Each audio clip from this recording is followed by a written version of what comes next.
2 dimensions, you will fail. You have to learn to think in several dimensions, even not the 3rd, but the 4th dimension, perhaps even the 5th, if the mathematicians have that kind of access. And this whole idea is to ensure that we interact with our students and make them better people who can solve the complex problems that society has to offer. For instance, a typical mining engineer may be in the field working, and you have been told, deliver, let's say, 300 cubic meters of rocks today. That is the instruction. You may be thinking about the slippery road in the pit. What about the people in the community who want to strike? What about the junior staff who want more salary? If you put all these things together, then you realize that you cannot think in just linear dimensions and make progress. I started enjoying critical thinking very much when I took a course in complex system science. And in complex system science, you don't solve problems by testing hypotheses. It is important for you to move ahead from just testing hypotheses to look at spaghetti diagrams and see how all the issues at stake come together to solve problems. That is why when I had the chance to lead this university, I decided that let us incorporate critical thinking as one of the courses for undergraduate programs, so that everybody in the university will get the chance to learn critical thinking. And we can apply it in minerals, in mining, in mathematics, in mechanical, everywhere, to make our interactions more profitable and then better. I'm happy that after the select team of UMath lecturers went to study critical thinking somewhere in Accra last year, the team has also come to interact with all of us. I believe that it will enrich our engagements and make teaching and learning in the university better. On behalf of management, I want to welcome all of you to this program. And I wish all of us fruitful deliberations. Thank you.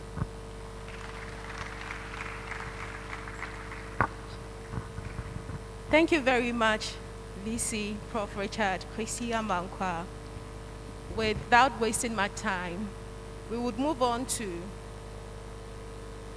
call Dr. Mrs. Cecilia Adai to introduce the resource persons for today. Thank you very much. Thank you very much.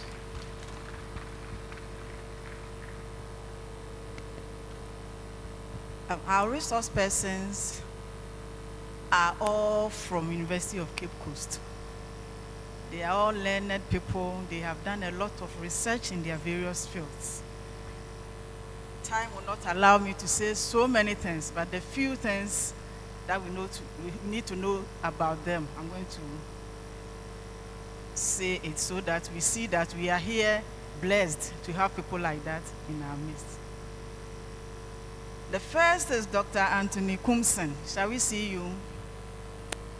Okay. Dr. Kumson is a lecturer in science education, UCC. And then we have Modesta, my sister. Yes. She's a lecturer in the Department of Classics and Philosophy, UCC. We have Dr. Kofi Owusu-Echang. Dr. Kofi Owusu-Echang. Dr. Kofi Owusu-Echang holds a PhD in science education. He's a senior lecturer and the head of Department Science Education, UCC. We have Reverend Dr. Ansa. Reverend. He's also a senior lecturer in the Department of Classics and Philosophy, UCC. And our brother Chris, Dr. Christopher Yaokwa. Oh, give it up to him.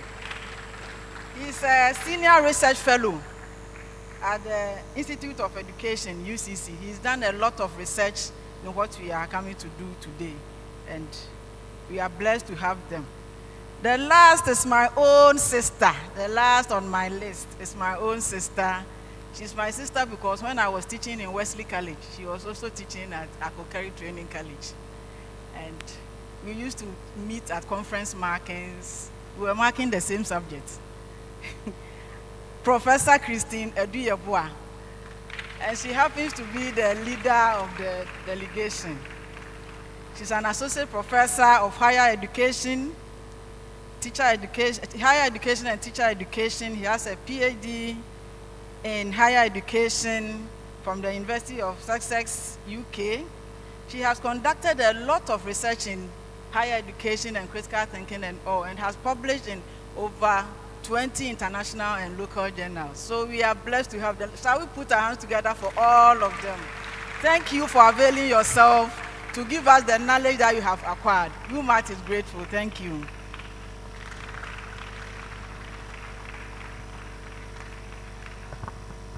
Thank you very much for that wonderful introduction, Dr. Meso Cecilia Adai. Now it's time for us to invite Professor Christine Eduyeboa and Dr. Christopher Yao-Yeboah. Kwa-Yeboah. Yao-Kwa, sorry.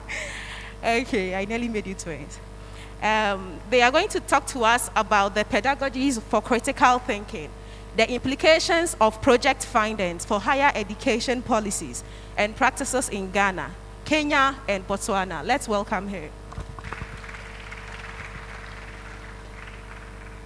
Thank you very much, and good morning, colleagues. Sometimes we behave like our students. We are supposed to move up front. We are still at the back. When we go for lectures, we experience the same, don't we? It's like people want to escape at the slightest phone call. I hope you won't escape. Okay, so my task here is very simple. The theme for this meeting or workshop today is capacity building for developing students' critical thinking skills. But we want to tell you how we got here. And myself and Chris were part of a research project that started in 2015. And it was based on that project, the findings of that project, that this capacity building workshop has come about. So we'll spend a few minutes, 20 minutes, 30 minutes, to look at that research which gave birth to this capacity building workshop. So we did that project in 3 countries, but we are representing on only Ghana. And the theme for that project was pedagogies for critical thinking, implications of project findings for higher education policies and practices in those 3 countries, but I mean Ghana, Kenya, Botswana, as you have it on your program. And that project was hosted at the University College London in the UK, and the University of Cape Coast collaborated on that project. So at the University of Cape Coast, I led the team and Chris was my assistant. So I'll quickly go through why critical thinking project. Why that research? We know that there are a lot of outcomes for university education. So when you send your own child to university, you expect that at the end of the day, your child will come home with something. So you can enumerate in your head, what are some of the things you will expect that your child will come home with after spending so much on that child for his university education. But for us academics, at least we know that there are certain skills like ability to write, ability to communicate, ability to reason, analytical thinking, and other things. So this is what motivated the study. If we know that there are certain outcomes to be derived from university education, looking back, are we getting those outcomes? How, of the list I have enumerated, how many of them do we think our students leave our campuses with? At the end of the 4 years or so, what do they carry away? So that is what prompted the study. But we also knew that attending university was not enough to gain all the skills we thought should be acquired in university. People will go through university 4 years and are not able to write, are not able to communicate well, are not able to think outside the box. So what is happening? But in the literature, we found that the things that can make this happen, that can make people communicate well, to think outside the box critically and so on, it is not just about attending university. Certain things must take place. But the researches were not based on our contexts. They were in the West. So we thought that it's important for us to know what is happening in our own context and how we can mediate that. So these were the study's objectives: to further expand our pedagogical innovations currently being implemented in some sampled universities in Ghana, to examine how these pedagogical practices affect the development of student critical thinking ability in the different contexts, and to better understand how universities approach and manage the complicated process of pedagogical change.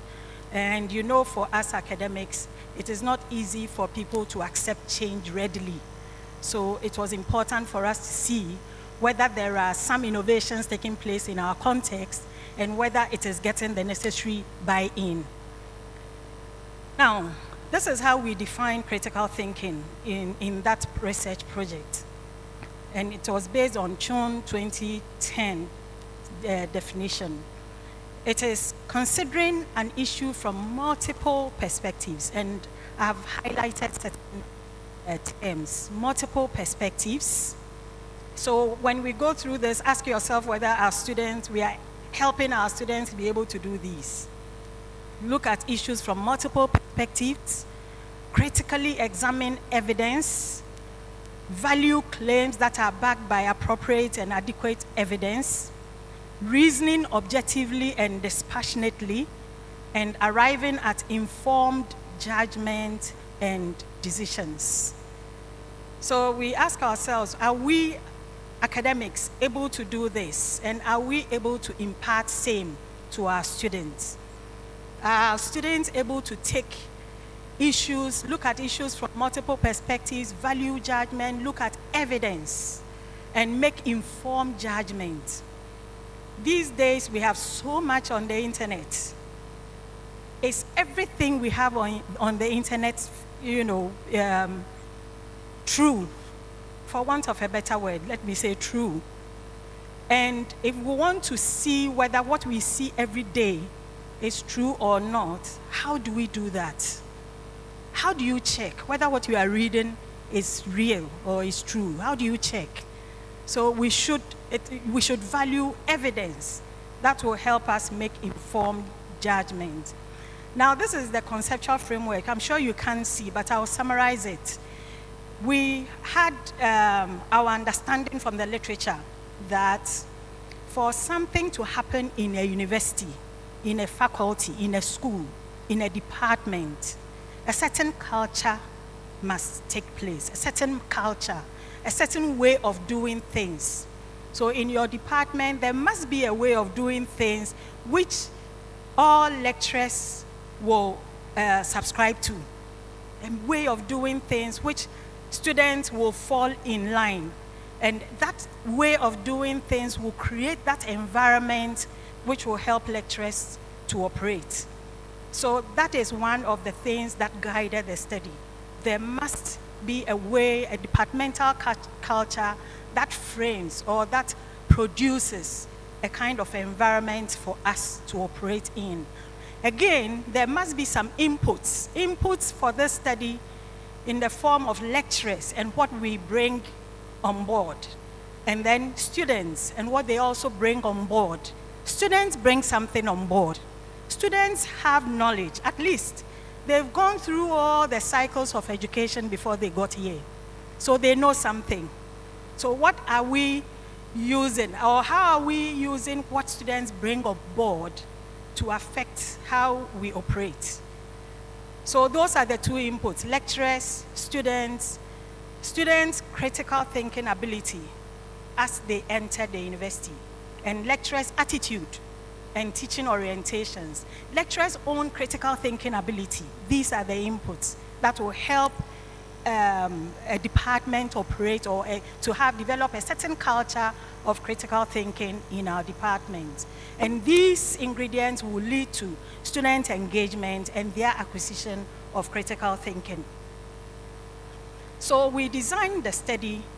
It's a longitudinal study, and we selected, I'm sure Chris will come, or I will talk about the selection of the institutions. We looked at 3 institutions, departments, faculties, where we thought there was some pedagogical innovation. So there is a department or school that uses community-based approach that goes to communities, identify problems in communities, come back to design ways of solving that problem. You know, when the students go out to identify such problems, they come back, reason, think through, look at what they can do to help solve that problem. So that we thought was a way of creating or developing critical thinking in students. So if an institution has such an approach, we selected that as an experimental site. So we had 3 of those sites, and then 3 control, where we knew that there is business as usual. There isn't any pedagogical change, the traditional way of delivering. So we matched these 3 pairs of institutions. And then it's longitudinal because in 2015, when students entered the university, first years, as soon as they entered, we, unadulterated at the time, we caught up with them, administered a test. And that test was supposed to test their ability to think critically. The test gave them some scenarios and some evidence. So if they were able to use the evidence we provided to give us a solution to the problem posed, that to us would be the ability to think critically. So that was a critical thinking test, first year in university. Then in between first year and third year, when we thought that the university had affected them somewhat for 3 years, we went again and administered a similar instrument to see what has changed. So if they entered with some critical thinking ability, after 3 years, how much has the university added on? So what is the change, or what is the change? And in between, we interviewed lecturers, the student lecturers, we interviewed some administrators, we observed some teaching, academics teaching, in especially the experimental site, to see, to get qualitative data to support the quantitative. So basically, this is the design we used. At this point, Chris will come and talk to us about the sites and some of the quantitative findings. Thank you very much. So I think she has said that we had 3 control sites and 3 intervention sites. And like she said, we had 2 private institutions and then 4 public institutions in this study. So for the first private institution, because we knew they had some pedagogical innovative reforms in their teaching, we selected that university. And then with the second private institution, and one thing we realized that this institution, the average class size is between 30 and 40. And the second private school, the average class size is between 25 and 35. So that will be the difference when you come to the public universities. So, and there was another 2 public universities. We saw that they employ community-based kind of approach to their teaching and learning. So students go out, like my director said, identify problems, design solutions. They do data collection and analyze the data and then write report for presentations. But of course, they also have large classes. And then we compared 2 other institutions that we thought they usually do the usual transmittive kind of teaching. And class size in these universities ranged from 500 to 1,005 students. So you see the difference when it comes to the selection that we did. So in analyzing the data, like she said, when they entered first year where no teaching has taken place, we administered a critical thinking test course. And this test score took 1 hour, 30 minutes to administer because they needed to read evidence that we provided and for them to provide answers to the questions that we had. And it wasn't multiple choice. They really had to write.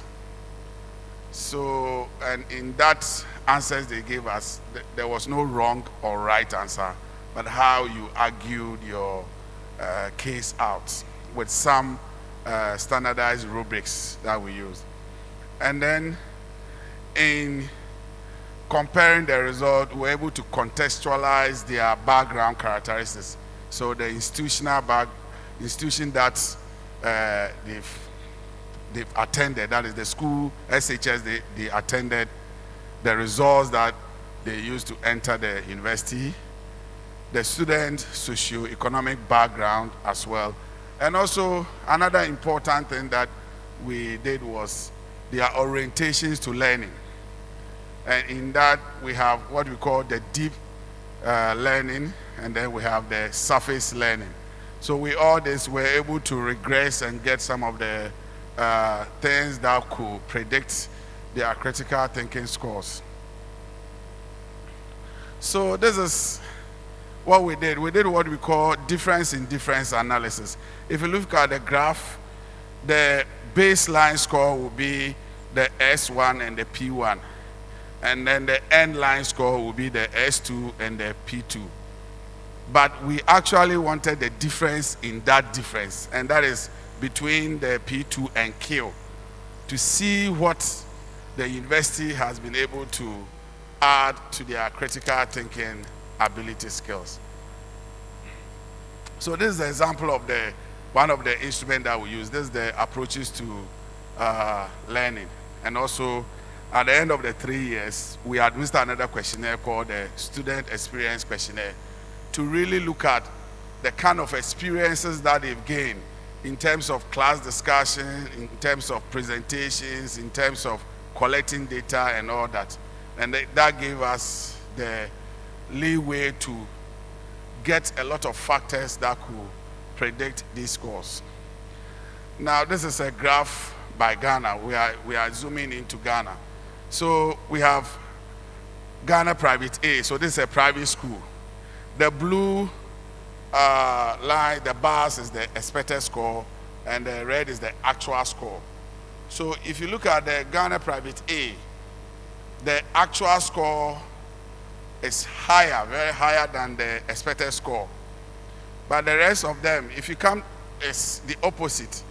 But the good news is that even with these large classes in these universities and all that, and other things that affect students' learning, if you look at Ghana Public C, the actual score is also higher than the expected score. So we even had some of the public universities, the student critical thinking skills increasing whilst they go through the program. And this is the baseline score and the end line score after 3 years. And it is still the private school A, the private institution A. The difference is there if you look at the blue and the green line. So, and also the Ghana Public C.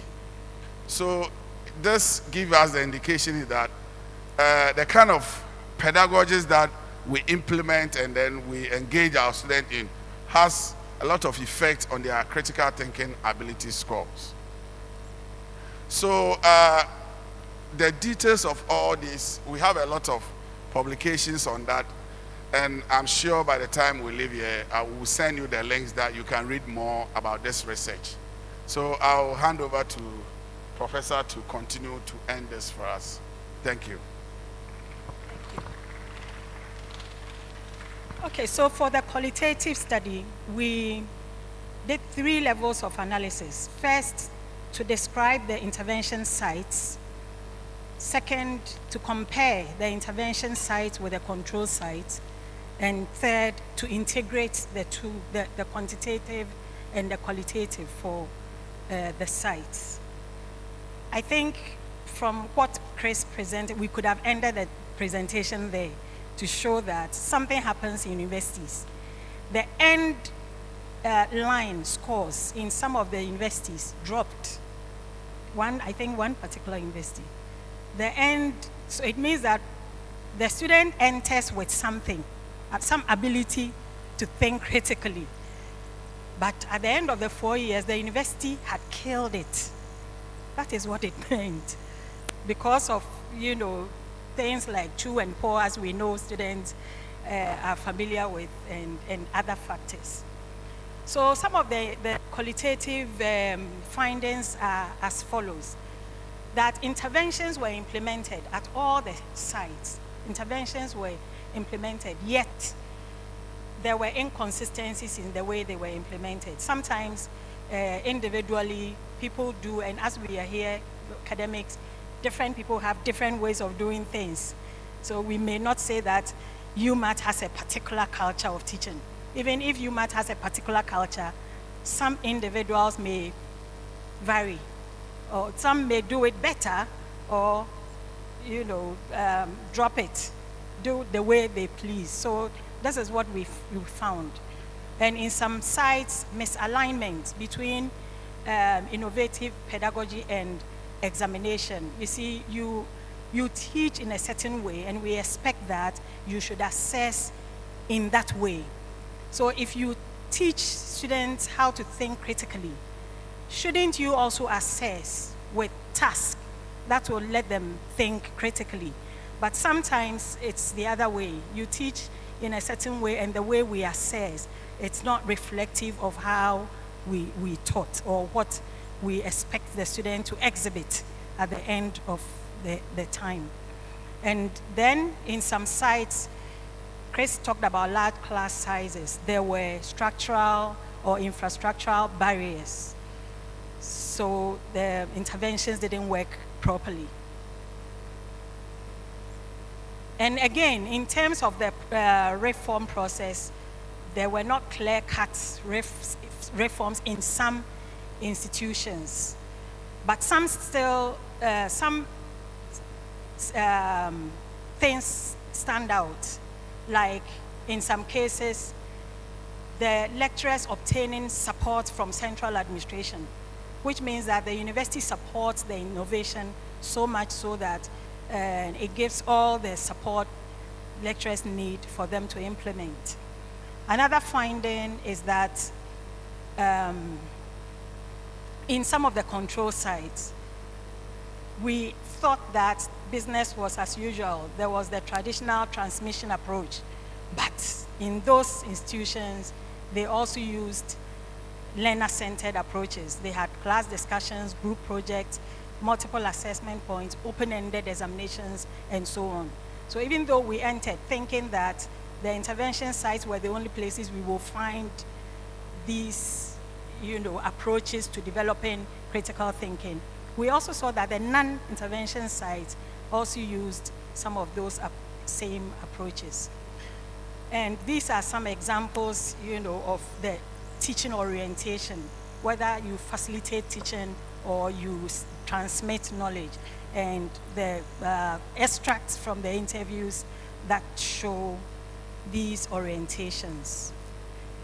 I think I can go straight to our conclusion so that we will share the slides with you later, because the main meat for this workshop is yet to come. The conclusion is this: there is tremendous diversity in teaching, the way we teach. There is so much diversity. If you should get the privilege of entering lecture rooms to see what people do there, it will amaze you. Some students complain that when lecturers come, they only talk about politics half of the time. So how much time is left for the actual teaching? Learner-centered methods are frequently discussed and widely espoused across all the sites, but they are not always implemented. So there is rhetoric and there is reality. The university can say that we are all using critical thinking, and it becomes a university culture. But in reality, what happens? That is also an important conclusion we draw. And lastly, I think the last thing I want to share, and we'll go to the next session, is the fact that the culture, institutional culture, whether it is departmental, faculty, or the whole university, it is the culture that shows prominently. In the private university that ranked, whose scores were high, both in the baseline and end line, they had an institutional culture which shows up in their goals. And so every lecturer has to abide by those goals and there are strict rules, principles regarding how lecturers should teach and what happens in lecture rooms. So this is the biggest takeaway from us, that the institutional culture matters a lot according to the framework we used to guide the study. And this is why we thought that if teaching orientations matter in what happens in universities, then it is important that critical thinking, the orientation towards teaching using critical thinking should be espoused. And that is what gave birth to this new project, why we are here. This new project seeks to build the capacity of university staff who are willing to participate. So before we came here today, we engaged with UMAT. They had expressed their willingness to be part of this, and that is why they came on board. In addition to UMAT, we have 3 other universities. Our own university, of course, University of Cape Coast, Wisconsin University, which is private, which was not part of the earlier research, and UBITS, University of Business and Integrated Development, something. That's the new university at WA.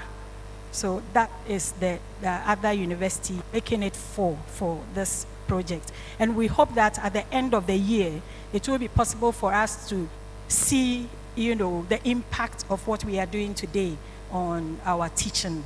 So I want to thank you very much for your attention as we move on quickly to receive the next group to show us some of the strategies we can use to include or incorporate in our teaching of critical thinking. Thank you very much.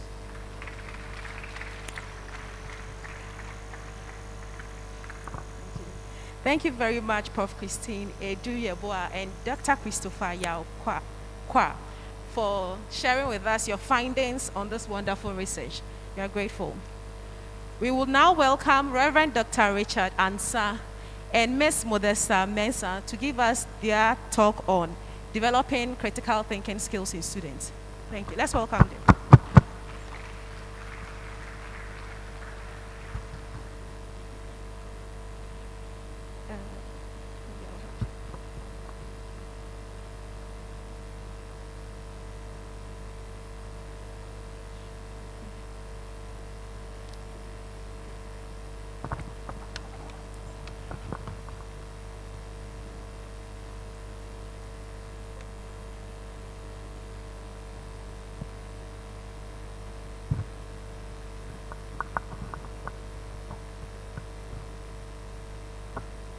Good morning.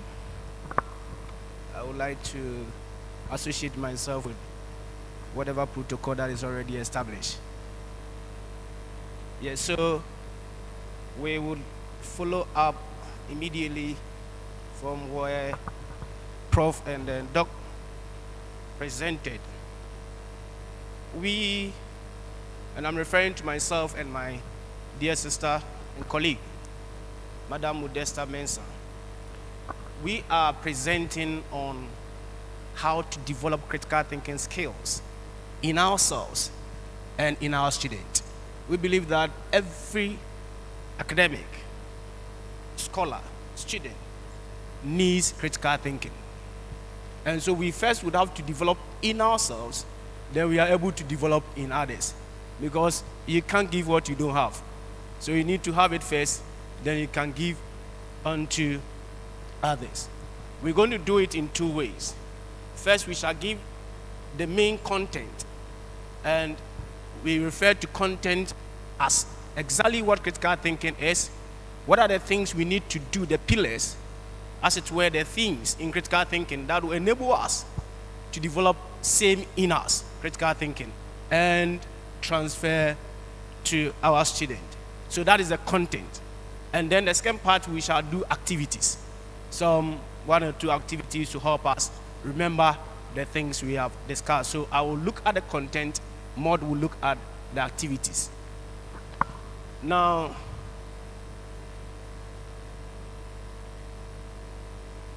so this is what we're going to present together, how to develop critical thinking skills in students. And so first piece to say, I've already indicated that it is first in us and then to student.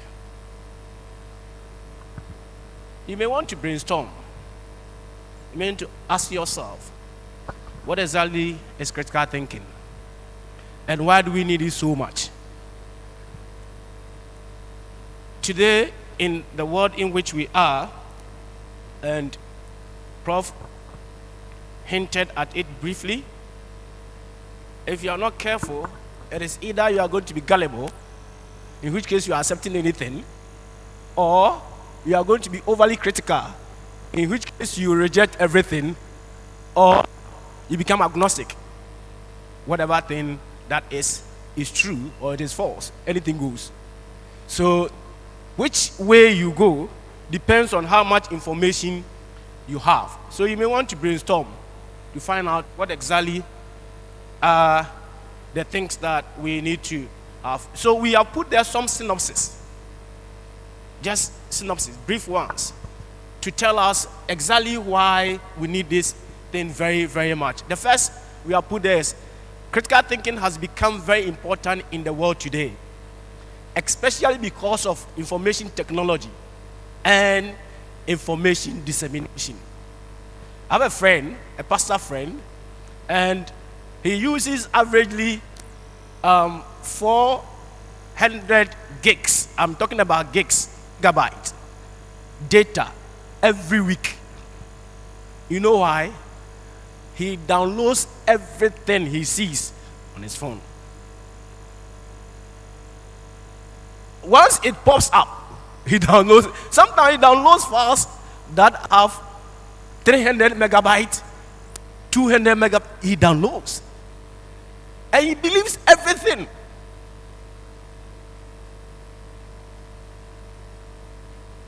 He buys a new phone, in less than 2 months, the memory is full because of how much things he downloaded. And so one time I told him that it's not everything you have to download. One, you need to even restrict the things you download. And then also ask yourself whether the information you have downloaded is true or not. He believes everything. And so he downloads everything. We need to be very wary of the kind of information we acquire, as it were, we receive, and how we disseminate same. And to help people to be able to differentiate facts and logical reasoning from fancy and gullibility, critical thinking comes very, very handy. The second synopsis that we have put there is that we hope that clarity about concept in logic and critical thinking and the ability to use them with confidence and accuracy in analyzing argument will form the basis of this. In fact, part of what I did for my PhD, indeed, was critical thinking. And today, if you write even recommendation for your own past students, one of the things they ask is the person's critical thinking ability. If you check. So it's part of the checklist today we are supposed to be making as we recommend our own past students for PhDs, for postgraduate programs, and so on. And so it is very, very instructive that we get this. And we are saying that we hope that once this is acquired, it gives us confidence, it gives us accuracy in arguing. Then critical thinking is also about learning to think for yourself and being your own person. Indeed, if you are not able to think critically, you are not yourself. Somebody will have to think for you. Somebody will have to decide for you. Somebody will have to lead you on. You are not your own self. And it is about the personal empowerment and enrichment that results from learning to use our mind. And as we do that, we are able to use what we call our thinking thing. And if you may, if you go back to the history of thinking and you refer to René Descartes among others, and if you even take it from John Locke, who says that we came to this world with empty slate, tabula rasa, and so we acquire knowledge as we interact with the environment. And then you ask yourself, if we acquire knowledge through the environment, what exactly is the knowledge that we are acquiring? Is it that which is factual, or it is that which is just fanciful? You fancy the reason for which you think that it is the case. And we're saying that if you read critical thinking, or if you acquire critical thinking, it helps you to be able to be your own person. You have your own mind. And then you need to possess and master in. You can as well omit the in. It still makes sense. You need to possess and master critical thinking. It is very essential if you want to write well, reason logically, analytically, formally, critically, and what have you. So if you fall within any of this, one, I want to write well, then you need critical thinking. Two, I want to reason logically, then you need critical thinking. Three, I want to think analytically, you need critical thinking. I want to reason formally, you need critical thinking. I want to reason critically, you need critical thinking. That's what we're saying. So if you want to do, then you need critical thinking. Now the aim of critical thinking mainly is to improve the ability of users to tell whether an argument is being given, exactly what the argument is, and whether one ought to be persuaded by it. In many an instant, you are talking with somebody, you think the person is arguing with you. There's no argument. Especially when we are both taking subjective positions. I mean, I don't see how any, and if you like football, I don't see how anybody who supports Lionel Messi will put Cristiano Ronaldo ahead of Lionel Messi. I don't see it. It's not possible. And I don't see how anybody who also supports Cristiano Ronaldo to put Lionel Messi ahead of Cristiano Ronaldo. That is subjectivism. We have both taken entrenched positions. So there's no argument. Take your Cristiano Ronaldo, let me take my Lionel Messi. By many an instant, you see people talking, sweating, and sometimes, throwing fakes at one another because they want to force what they believe in down your throat. But we are saying that once you have critical thinking, you know when an argument is being offered and whether you need to be persuaded by it or you don't need to be persuaded by it. It is when you have this that you are able to tell. Otherwise, you will not even be able to tell there's argument or there's no argument. Now, the student, the learner, the instructor of critical thinking is enabled through the use of the tools of critical thinking, especially, to think and talk about argument in systematically valid and cogent way. So once you have acquired this, you can talk about it, you can present it in systematically valid and cogent way. Ordinarily, if one gives an argument and you are not a student of critical thinking, you may just accept what one has said, because you don't even have the tools to analyze to see whether what one has said is supposed to be accepted or not accepted. But you don't have the tools. Because you don't have the tools, you just will accept. The ability to use language and argument in the most accurate way will be among the most valuable accomplishments of critical thinking. So if you're able to use language, argument in the most accurate way, then indeed on your way to becoming a critical thinker. You're on your way to becoming a critical thinker.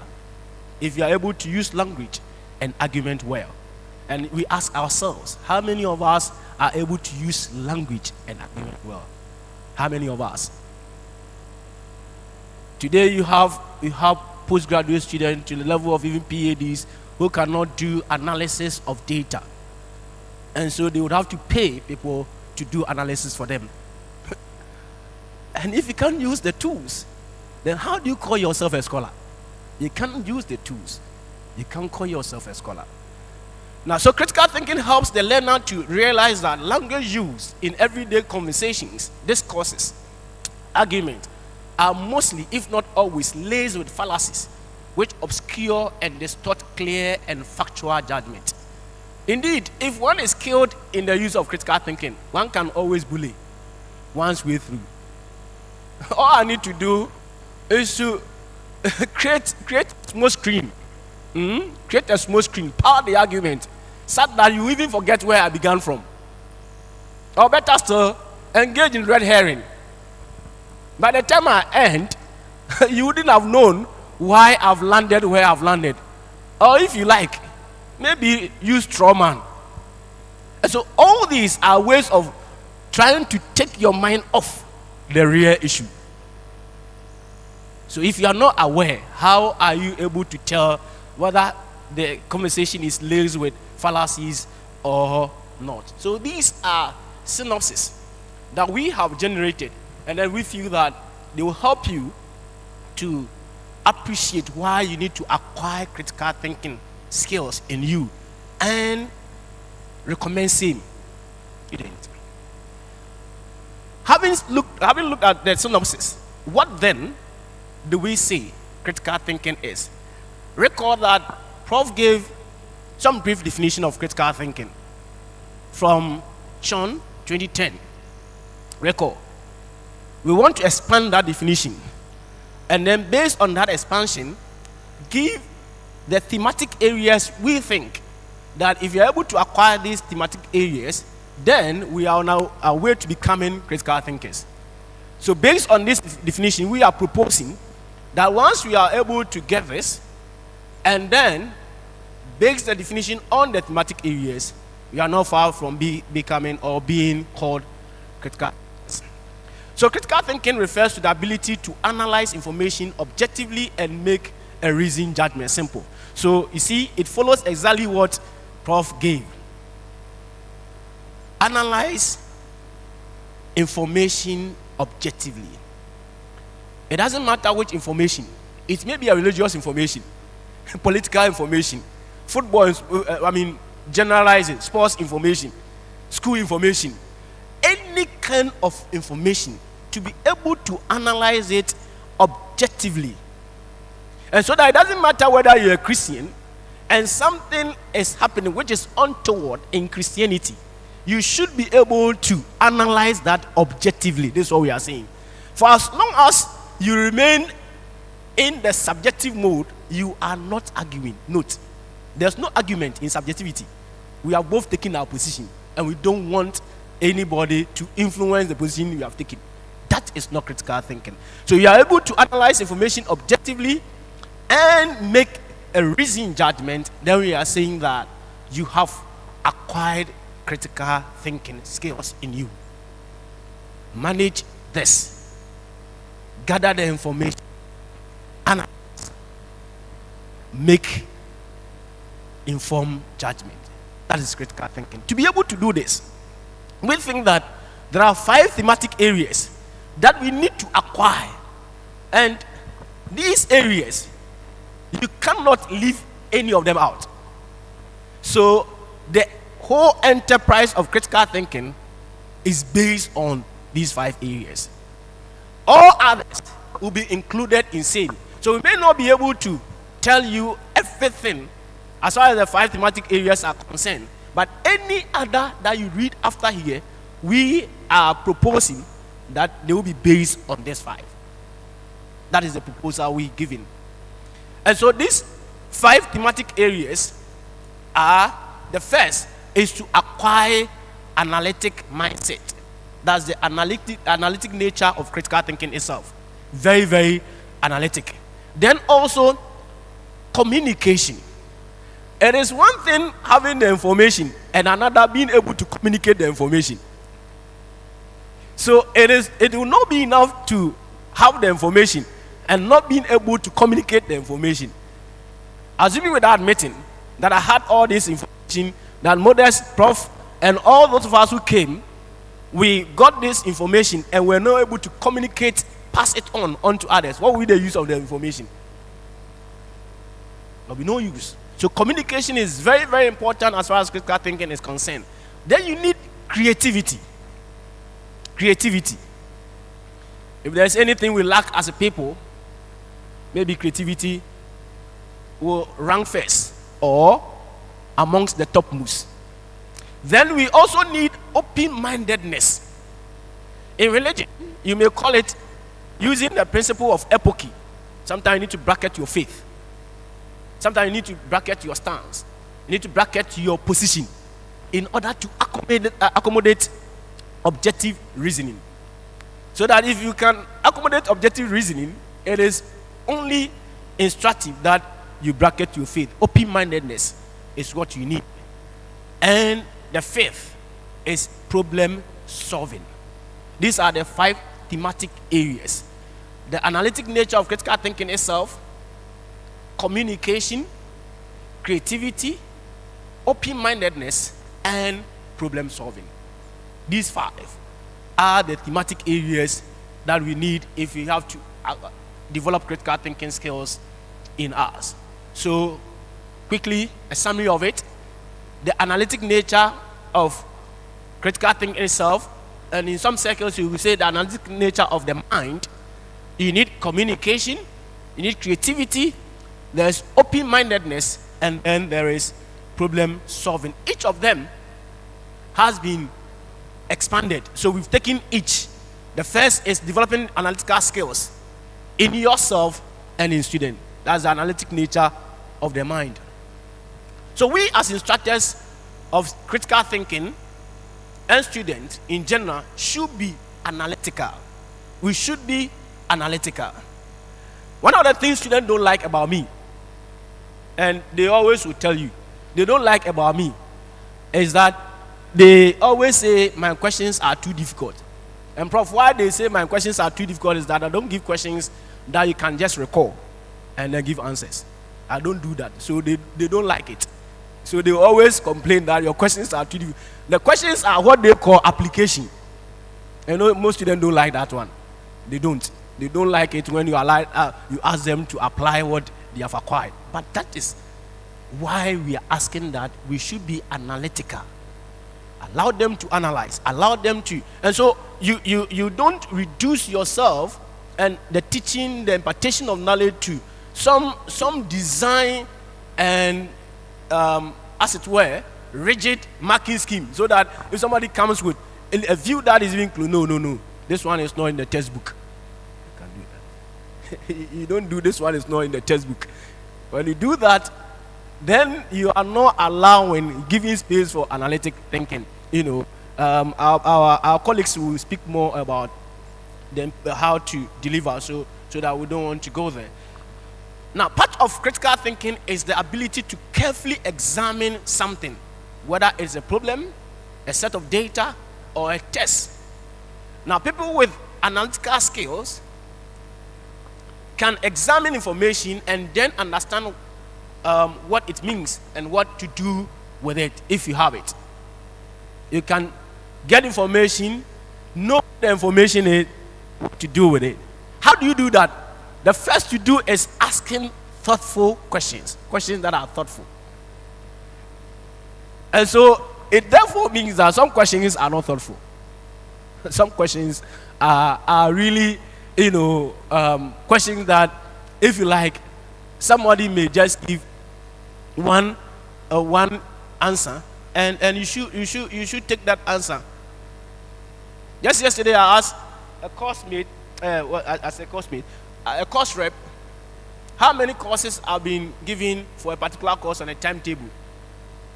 And then she said, 1 on Monday, 1 on Tuesday. Listen to the question I asked. How many slots have I been given on a timetable? How many slots have I been given on a timetable? Shouldn't you just tell me that you have been given 2 hours or 3 hours?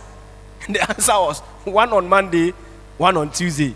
And then I told her, I taught you critical thinking. And when I ask questions, I want you to give me answers that speak to the questions.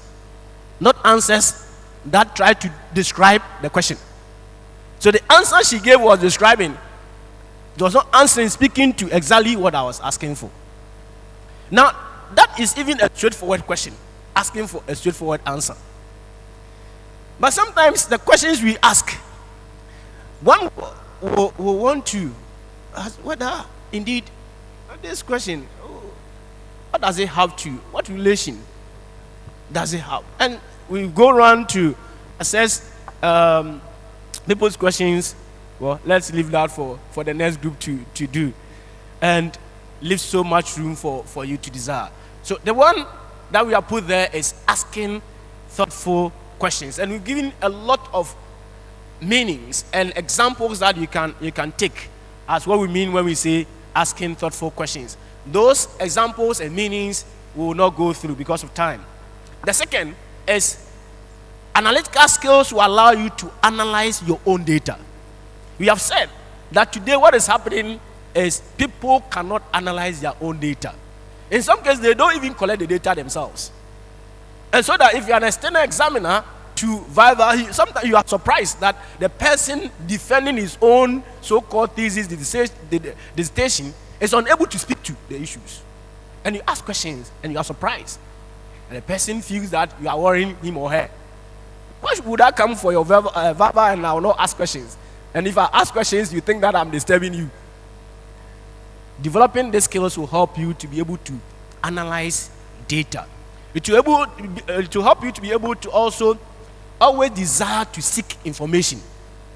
If you have analytical mindset, it helps you to always desire to seek for more information.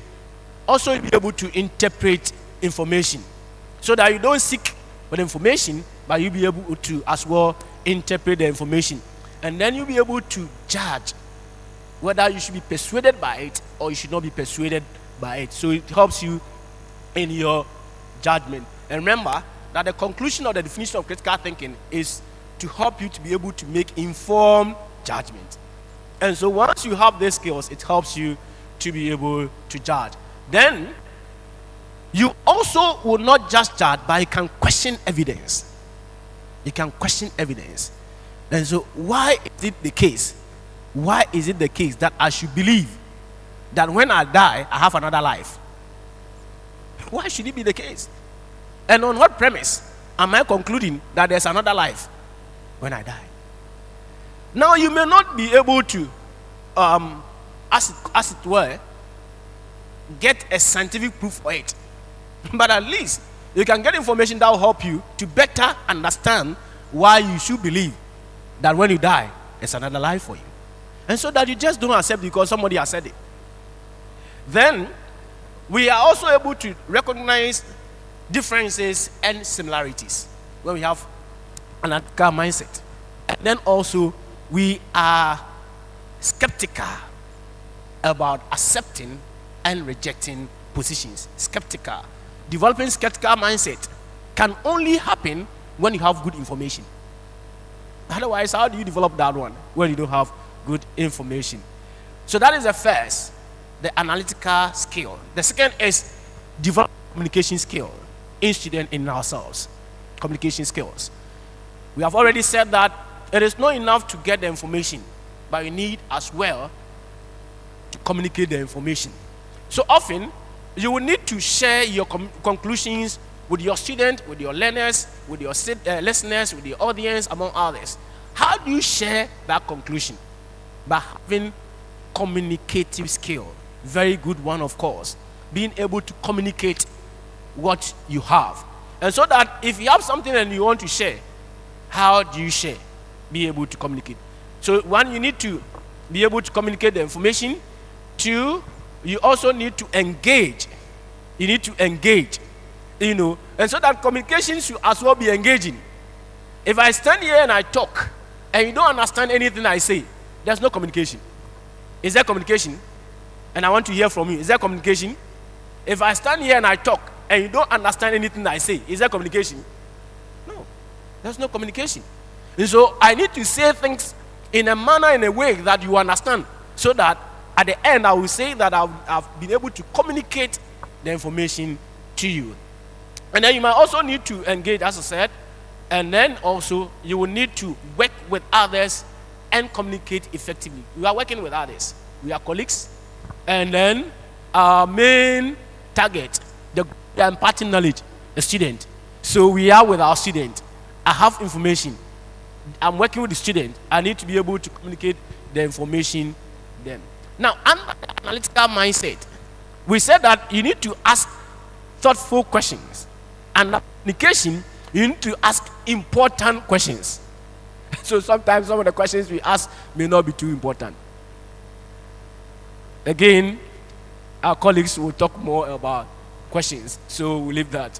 And then we need to ask good questions as well. So a question may be bad. A question may actually be bad. It's a bad question. But as instructors, as teachers, we need to ask questions that are good. And all these could be done if you have very good communicative skills. And could also be outside of the area you have taught or you have researched. So you teach in a particular area and then you ask questions in a different area. Of course, that is not allowed. It will also be too difficult, too narrow, or too broad. All these, if you don't take care, you are not able to communicate in the manner that you're supposed to. And the second is assessment. In communicating your issue, you are being assessed and you are also assessing. So it involves being assessed and also assessing. And so that if you communicate and you don't communicate well, the assessment will be bad on your part. People assess you and they feel that no. And then again, there's also, in communication, there's collaboration.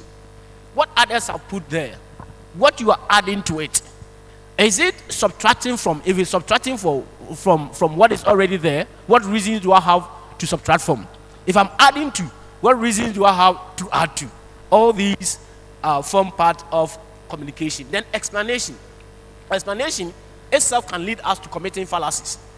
It is either the explanation is too broad, you are asked for just one thing, and you have given 3 pages explanation. It's either it is too broad, or it is too narrow, or it doesn't speak to the issue. So you could have an explanation that is off record. That is red herring, isn't it? And so that if you give an explanation, the explanation should communicate exactly the issue that is supposed to. Then there's also expression of opinion or ideas. In communication, sometimes your own opinion matters. After when you are concluding on issues, you can as well bring in some opinion, except to say that whatever you say, if it is a conclusion, should at least speak to something that is already mentioned. Because in conclusion, normally, you are not supposed to bring in new ideas. You are concluding. Why are you now introducing new ideas? And so that if you are able to communicate and you know how to communicate very well, you are able to express your opinions and your ideas. It also helps in interpersonal communication. Some friends, when they go out, they don't talk. Not that they don't like talking. They can't communicate. And so they would rather keep quiet. You know, sometimes it is not because you can speak good grammar. Good grammar is very, very good, and indeed, we have indicated in this that critical thinking requires that you have good grammar. Because if you don't have good grammar, you are not able to communicate your issues very well. But sometimes somebody may have very good grammar, but he doesn't know how to communicate. And so, there's lack of interpersonal relation. And there's also lack of presentation. You are not able to present. As I am doing, and I hope that I'm doing good presentation. You didn't hear that. Very well. So you are able to present, you know. It also enhances teamwork. You are able to work in a team because you can communicate and then you can also get feedback. Verbal communication, written communication, all these are very important in helping us to shape and develop critical thinking skills in us. The third thing we need to develop, that's the third thematic area, is creativity in student and in us as well. We need to develop creativity.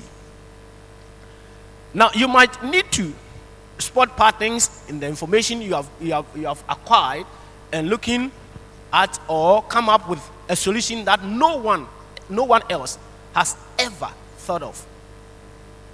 That's creativity.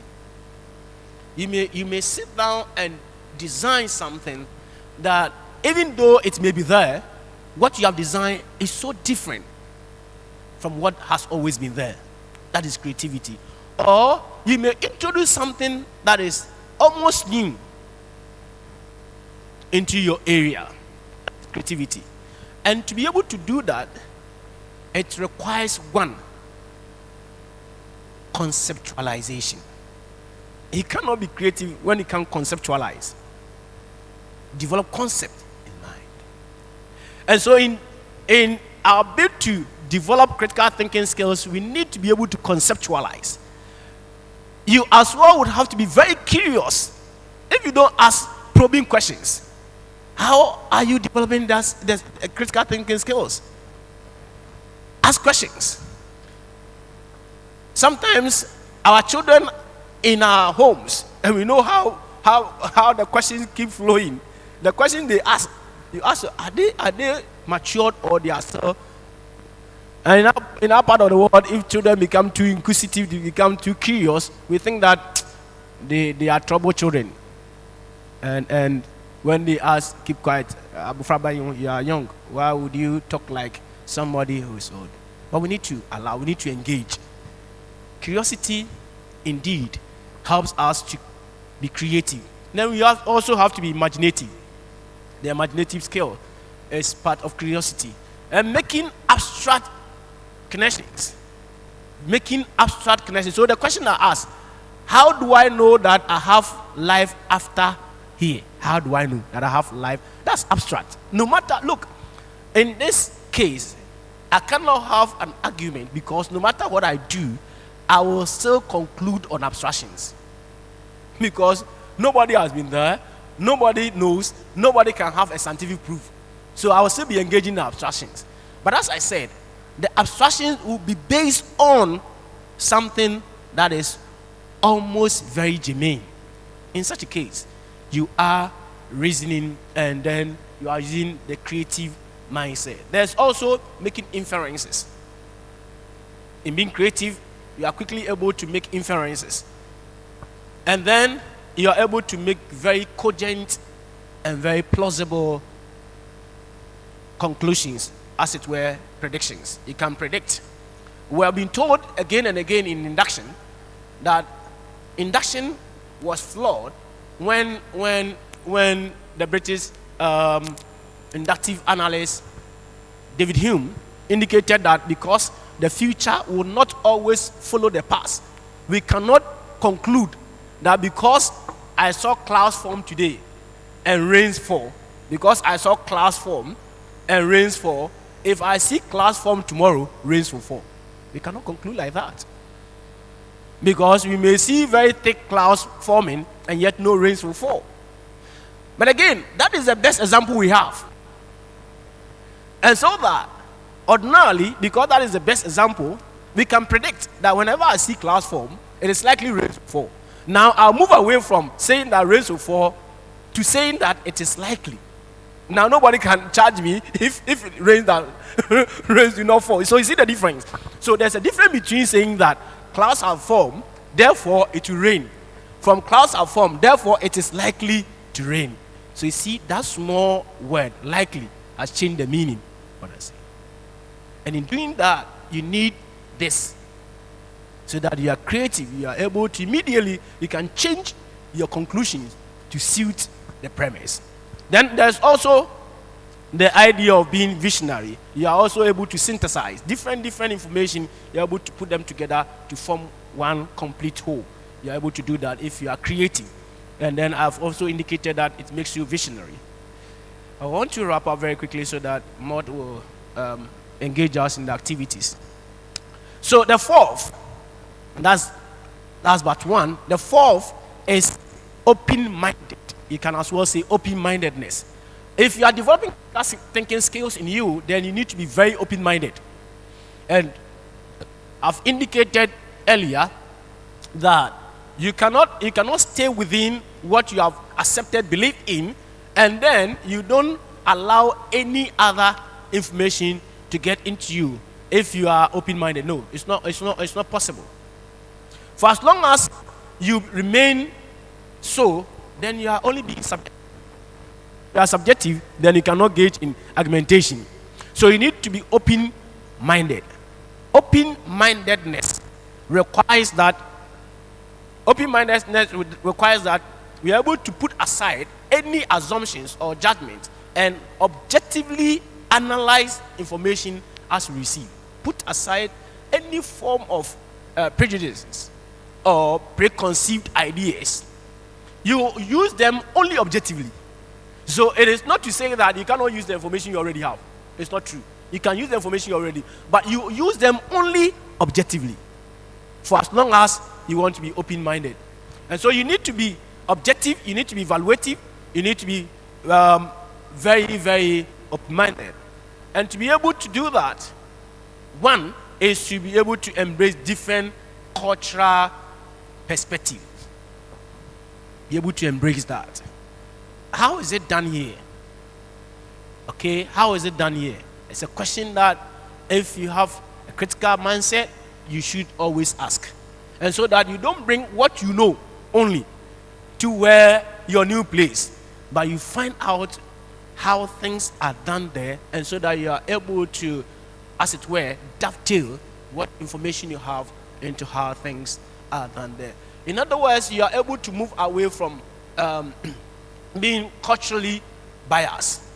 And that takes care of cultural relativism. Remember, every culture has its own dynamics. And not until you are able to know exactly what this culture is saying, you cannot judge it.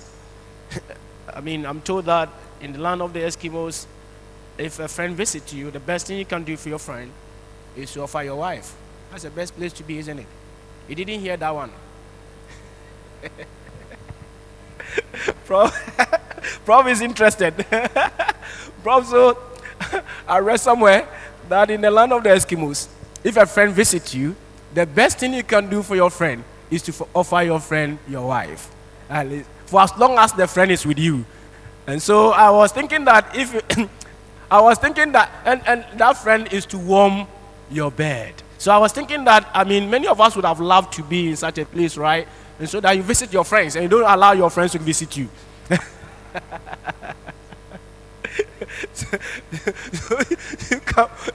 So you see, right from the onset, you see how weird it is. It's weird. How? No, how? But that is their culture. That's what they were born into. They have lived with it. They have loved it.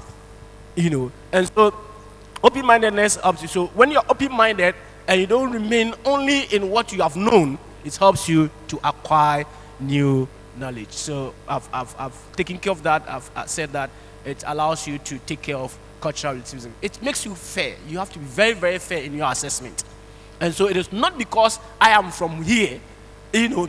And again, let me add that, you see, if you don't have this skill, open-mindedness, it rather puts you in what Francis Bacon, for instance, will say, that you are in either of the tribe or of the cave. And so there are things you have believed, you have accepted, and you have taken them as true. So no other thing is true. You have caged yourself, you know. But if you are open-minded, it makes you very fair. You are able to move away from it. It makes you fair. I mean, when we were growing up, how many of us were not told that you can't marry from certain tribes, you can't do this, do that? I mean, that is it, because that is what our parents had put in there. They had caged themselves, not open-minded. This is how we want it. This is how we have always done it, and that is how we want you to do it. It also makes you humble, at least, to be able to, I don't know it all. I don't know it all. So I am always prepared to receive more.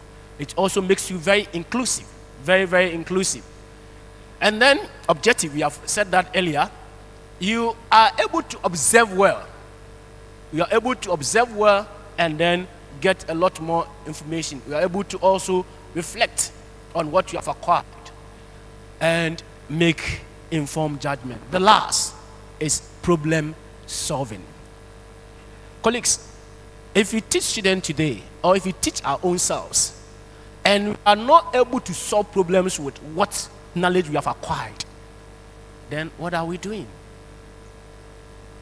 That is the real question.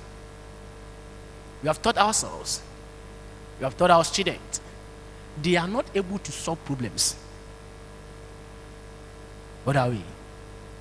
I remember one gentleman who completed school with a CGP of 3.3 in UCC, that's second class upper, came to the department to do national service. He was taught how to operate photocopier machine. For 1 week, this guy could not learn how to operate common photocopier machine. A paper will get stuck in it, will not be able to remove it, even though he had been taught how to do it. I remember very well. You give him things to file, and then he will do it very symbolically. You have to go back and redo almost the whole thing again. Just filing, he could not file. So in the end, we only made him sit in the general office, just receiving students who came in to give, who complain or whatever, and then telling the appropriate officer about the complaint and so on and so forth. One time, he was so obsessed to want to go to classroom to teach, and so I had traveled, and I was told that he had gone to class to teach my student. And I told them, what exactly is it? I didn't tell the student, I was asked, what exactly did he go to teach the student? It is good, you can get a very good class. But you see, when you learn by rote, okay, you commit things to memory, and then you just recall what you call chew and pour. You may not be able to solve problems. And in critical thinking, we are emphasizing that for as long as you have information and you are not able to use the information to solve problems, you have not helped yourself, you have not helped whoever you are giving that information. This is what we are saying. So problem solving is an integral part of critical thinking. We have said that it is the fifth of the 5 thematic areas we are presenting. Problem solving is another crucial and critical area in critical thinking. It helps us to come out with new ideas which will make our employees like us as employers. The employees we are working with, they will like us as employers, and employers will also like us as employees. So it is both ways, because if your output is very good, whatever you are given to do, you do it with accuracy. Sometimes you do up to about 80-85% perfection. That is good. But when you go underneath 40%, 30%, and you are always being reminded of things you should have done which you did not do, that is problematic. And what do we mean by problem solving? In problem solving, we are able to apply standards. What are being a standard? So we say that when a student completes school with first class, with second class upper, it's a high standard. That should translate. That's what we are saying. It should match the output of the student. If it doesn't match, there's a problem. So the standard has been set. What is the standard? First class, second class upper, minimum second class lower. And most universities in the world, you are unable to do even postgraduate if you did not obtain a minimum of second class lower. And so it should match a certain standard that has been set. And if you are a problem solver or you have acquired this skill, you are able to meet and apply this standard. You are also very attentive to detail. Very attentive. As I said, how could you learn how to operate photocopier machine for 1 week and you still don't have that skill? You are not paying attention to details. Because when you are told that put in the memory, if you want to do 100 copies, key in 100 copies, and you are not able to, then you are not paying attention to details. And for that matter, you cannot be said to be a critical thinker. Then you need to be able to clarify issues, clarification. Again, collaboration here holds the same way as it holds when we talk about creativity. And then you should, or better still, problem solving helps you to be able to make decisions. Remember, decision making is an important aspect of making an informed judgment. Because when you have made an informed judgment, you are making a decision. Am I being persuaded towards this, or I'm not being persuaded towards it. And then you are able to evaluate. Evaluation is assessment. And as evaluation is also part of being able to make an informed judgment. You are very grounded if you are able to solve problems and you are able to identify patterns. You are innovative and ultimately you reason logically. You have acquired logical reasoning. I would like that my sister and colleague, Modest, will continue the activity. Give me a hand as she comes. Thank you very much.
All right, thank you. Since we've done a lot of listening, we want to see if we are getting a grasp on what we've done so far. So we are trying to practicalize all that Reverend Dr. Ansah has taught us.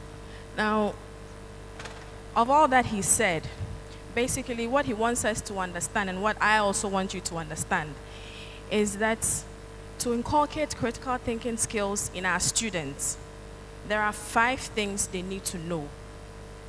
The first of them is for the students to have analytical skills. Analytical skills. And when we come to analytical skills, the sub-skills that are required when we say someone is exhibiting analytical skills are what we have on the screen. So the first one is students should be able to ask thoughtful questions. And this is something that I have realized most of the time, because we are in a hurry to complete our course outline, and it's not our fault. The time duration is very short. Now we are on strike. We've just resumed. Very short academic calendar. We want to rush through and complete it. We are not able to give our students enough time to ask questions. And that is a big problem because you see, you are able to successfully complete your course outline, but the students leave with nothing, which is better. Compare this to doing very little of your course outline and allowing your students to be able to learn some new things on their own. The latter is better, so please, let us encourage our students to ask questions, and particularly because we are in an African culture where asking questions is really not encouraged. That is a big issue, because when you are a child and you're asking too many questions, I received it all the time in my family. All the time. So we grow up, we come to the universities, and we think that when we are asking questions, we are challenging. But that is the only way to learn. So please, let's create an environment for our students to be able to ask questions, because it is only in the question asking that they become creative, that they learn new things, because the 2-hour lecture period, you can't give them everything. So that is one sub skill they need as analytical thinkers, to be able to ask questions. And you see, this is a practice. You don't get it in one day. So they may start with very silly questions, I know. It's because they are just practicing. So please accommodate it. And then guide them. Because some will ask a question and people will laugh at them, or you even make a remark that make them feel intimidated. They won't ask again next time. And you have dampened that student's spirit for the rest of his or her life. She won't talk. She won't talk again. So no questions are wrong. They may be bad, but they are not wrong. That is why it is your duty to guide the students. And as I said again, these skills, you can't acquire them overnight. It needs practice. So we are going to practice this very soon. And we'll see how much scores we get, so that we don't bash our students when they are not doing very well. So aside asking questions, we are saying that they should be able to seek information. Seek information about the problem that they want to solve. And in seeking the information, they will be doing some interpretations as well. And they'll be questioning the evidence available. They will as well recognize similarities and differences between what they have observed. And above all, they must begin with a doubtful standpoint. Because it's only when you doubt what you are going into that you can learn to ascertain whether it is true or not. So you don't enter discussions, you don't enter problem solving assuming that everything is true. No, when you do that, you won't learn anything new. So when we are doubting, in philosophy we call it skepticism. This is good. It is not as if you want to doubt everybody, you want to downgrade every opinion. No, just doubt it in your own mind. Assume that this is not true. How do we make it true? How do we make it better? These soft skills make a person acquire analytical skills. And the more the students practice this in class, outside class, they acquire the bigger skill, which is analytical skills. So with time, when they see something, immediately their faculties begin to work. And the right questions will be coming, the right interpretations will be coming with the course of time. So that is the first one, analytical skills. And then we have the communication skills that, oh, what happened? Technicians. I did something. So I should stop talking. Okay. So how did you, can you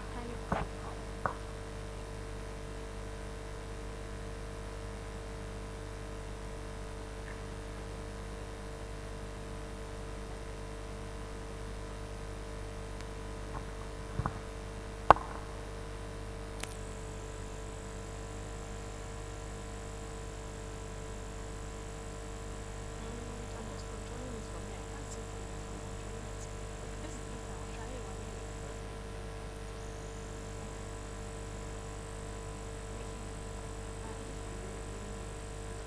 Reading mode. How do you do that? But I'm okay like this. But if you can also see it, I'll just. So we are saying that aside students acquiring analytic skills, they also need to have communication skills. They should be able to effectively and efficiently transfer their ideas or information to other people, to other audience.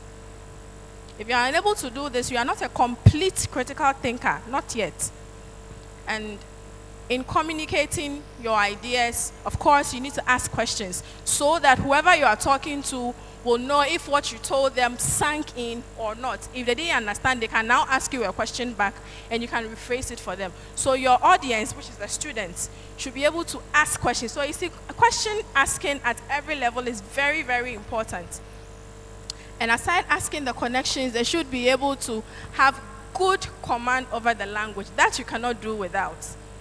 To be an excellent communicator, you need to have command over the language you are using, whether it's English or Chi or whatever it is. But of course, in official settings, it's English.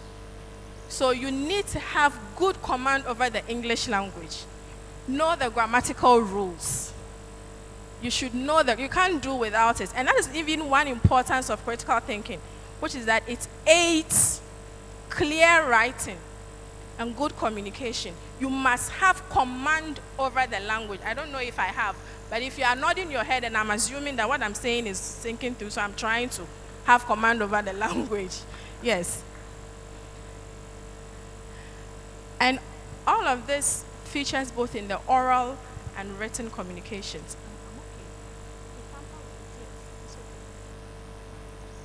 And we know that in communication, it can be either orally, verbally, as I'm doing now, or in a written form. It's even more dangerous in the oral form, because then when you make some mistakes, the faces that will be looking at you, you are unable to recover from them. So you need to practice. You need to learn. You don't get this overnight. You need to learn. Let our students know this. And I think that as lecturers, we can help our students to develop their communicative skills by giving them presentations, giving them assignments to present to the class. The more they do that, the more they do interactions, discussions, they strengthen their communicative skills. It helped me a lot, and I know that it can help your students too. Third of all is open-mindedness. We all have biases. We all do. We all have prejudices. We all have personal interests. But you see, in the world of critical thinking and to be able to solve problems, you should be able to tone down your prejudices. You can't eliminate them completely. I mean, realistically, you can't. But you should know that the more you allow your prejudices to influence what you do, the little objectivity you are applying. And we don't want results that suit you. We want the results that is right, that is good, that is beneficial. Not for you, for everybody. So what you want may not be what you get in the long run. So please, let our students understand that in critical thinking, for them to be open-minded, which is a skill they need, they should be able to put their own personal biases aside. If they are unable to, they should be able to tone it down as much as possible. And when we do the exercise, we will see if you can, so that you don't repeat that same thing with our students. And then finally, we have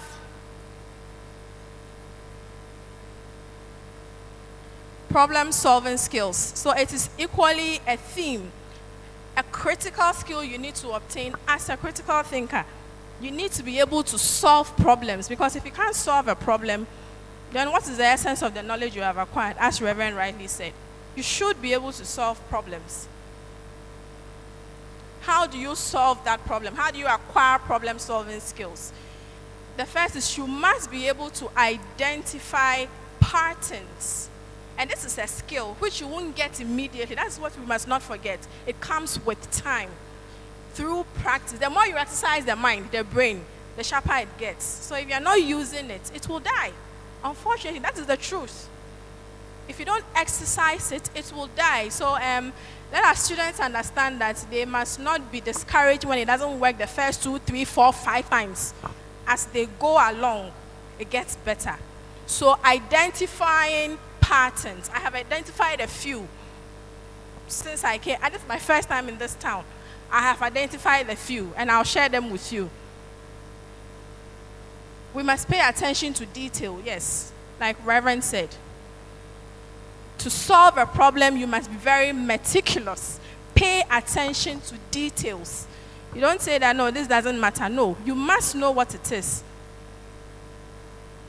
And of course, in collaboration, we don't know everything by ourselves. The more you collaborate with other colleagues, other people, you get new ideas to solve a problem. And then it's not enough to think that, okay, I think this will work. How do you think this will work? You must first evaluate it. So even though you have some solutions at hand, you must evaluate your solutions to see, by weighing their strengths over their weaknesses, see if they can solve the problem that is at hand. So these are what you need to know if you are to acquire problem-solving skills. Now let's keep this in mind and apply these themes. Of course, as we said, these are by no means exhaustive. There are other core elements in critical thinking that are out there. But our argument here is that these are skills you cannot do without, even though there may be more. But these are skills, the 5 are skills you cannot do without. So these 5 skills that we have gone through, let's apply it to a situation, a scenario, and see how well we do. I picked it up when we got here. So I didn't come with a problem because I wanted it to come from amongst us. So like I said, this is my first time in this town, and I know that there's a lot of money here. That's some of the prejudices I have. Yes. And the mining it's a very robust economic center. So that is one of the the prejudice I have. I also heard that the roads were bad. I heard, but when I came, that was verified. So I've been thinking, how can an economically vibrant community like this, with mineral resources, the mining, the oil palm, everything, have terrible roads? And I'm sorry if I offend you, but this is what I've observed. So that is a problem. This is a case study. Now, these are the facts. These are the facts about the problem. The town or city, or however we want to describe it, is a major economic hub of Ghana. We mine here, we have oil palm here. Wherever money comes from, this is definitely part of it. Another fact is that the roads to the town and inside the town are terrible. So this is a problem. How do we solve it? Using the core critical thinking skills that we have gone through. Everybody has to participate. So we can do discussions amongst ourselves, try to apply these skills that we have gone through right now, and see how we can navigate this problem. So I don't know how, if you would indulge me, you can sit in groups. Yes. You can sit in groups, share ideas using these skills. Because that is what you'll be inculcating in our students. So let's see if you yourself is having control over these skills and see how they can inform our ability to solve this problem. Will you do that for me, please? Yes, I'll be very grateful. So that in the process, all the questions you have, I think as we go through the activity, we can address them together. So please, let's sit in groups. I've given you the scenario, the facts. The rest is up to you. I should repeat. Oh. So, okay, I'm going to repeat. The fact is this, that Tarkwa is a major economic resource center. Major. And I say the fact is evidenced by these other evidences that there's a lot of mining going on here. We know that minerals are very, very expensive and wreaking a lot of money. We also know that there's a lot of oil palm here. So that fact has been ascertained that there is money in this town. But there's another fact that your roads, not your roads, the roads are bad. So the problem is, how does an economically vibrant community like this have bad roads?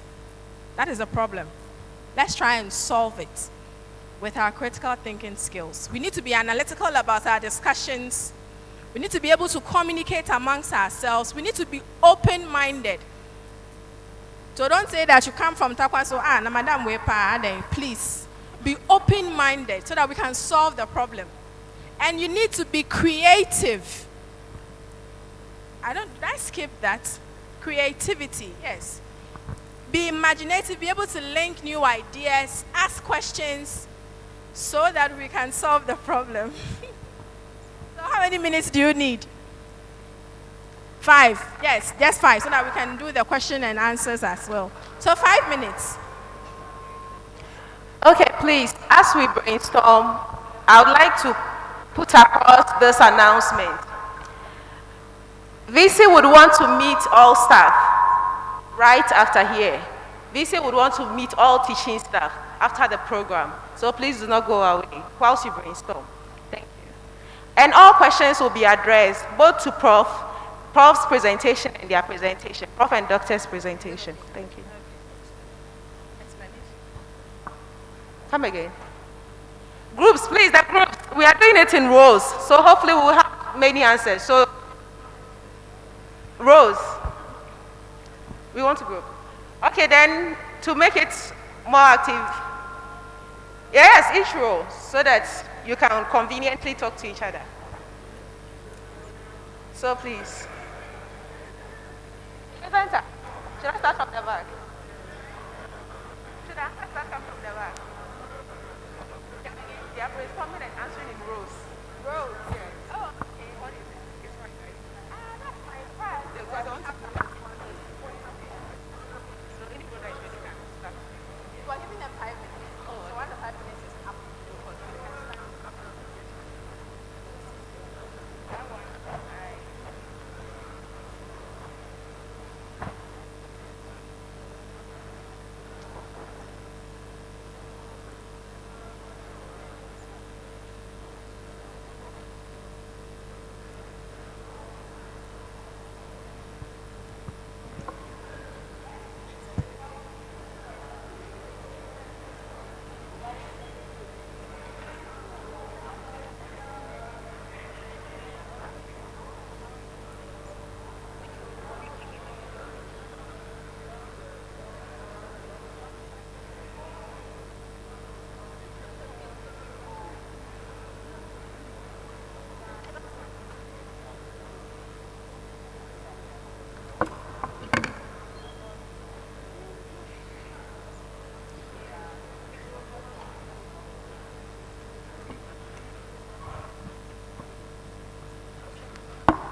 We would want to invite questions, so please let's be snappy about this so there is time to invite questions.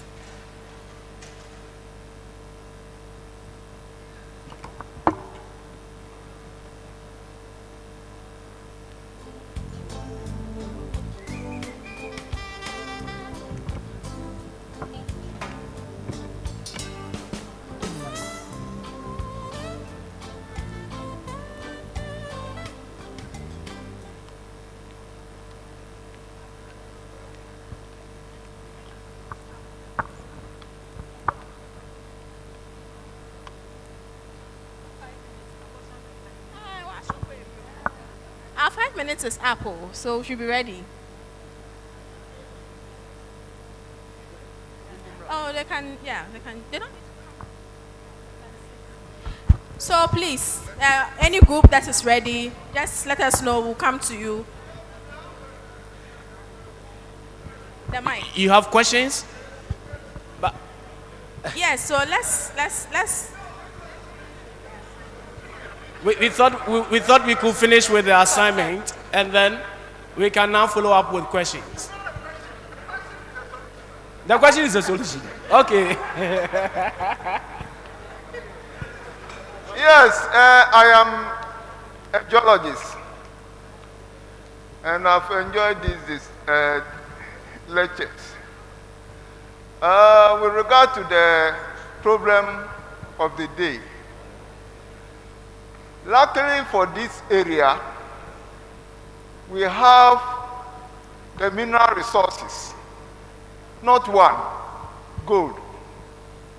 The gold, we have two types of gold. Then we have manganese. Now, this terrain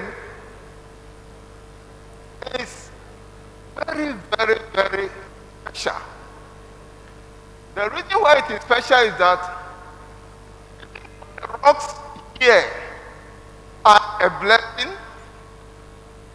When we look at the road, which is the problem of the day, they become a curse.